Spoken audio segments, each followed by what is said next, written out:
Smartest thing I ever did was have absolutely no expectations. I'd committed to losing weight, and I knew the surgical part of it was going to be a tremendous benefit. Whether I ended up at 210, whether I ended up at 220, it's all better than 295. Some people lose a ton in the beginning and it slows down, or a ton at the end. I mean, it varies. And you have to take it as your own journey. The first year, I lost 40 pounds. And I thought I was disappointed.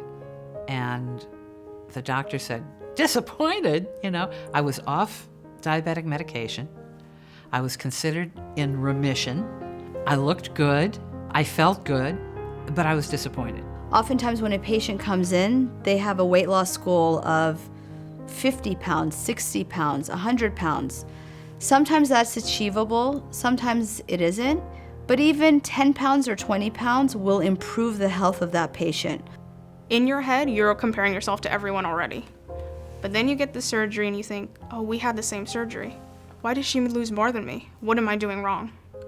Or why did I lose more this month and not last month? And you start comparing yourself to everyone. My doctor never established a goal of you have to lose 20 pounds, you have to lose 60 pounds. That was not done, which was, I think, a good thing for me because that would put added pressure of a number. I let that get to me a little too much because everyone's different. Some people lose a ton in the beginning and it slows down, or a ton at the end. I used to weigh myself every day. I don't do it as frequently. And I actually, weighing yourself is kind of interesting. The only weight that I actually look at is when I weigh myself with the nutritionalist once a month. That's my gold standard of where my weight is.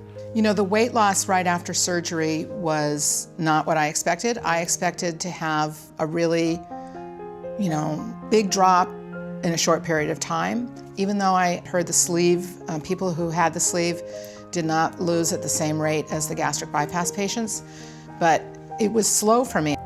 Gee, 50 would have been nice, 60 would have been nice. I got to that point, but I didn't get to that point in the amount of time that I thought I would.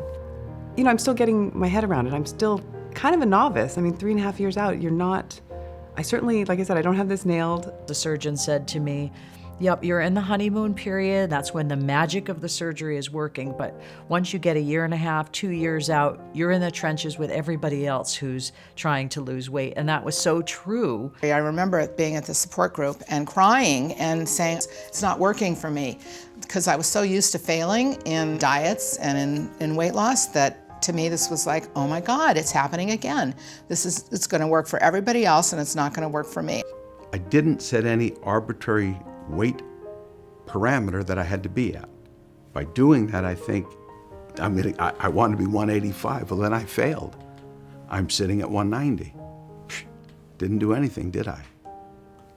Chose not to make that decision. The people in the support group who had been through the process, they'd all been there.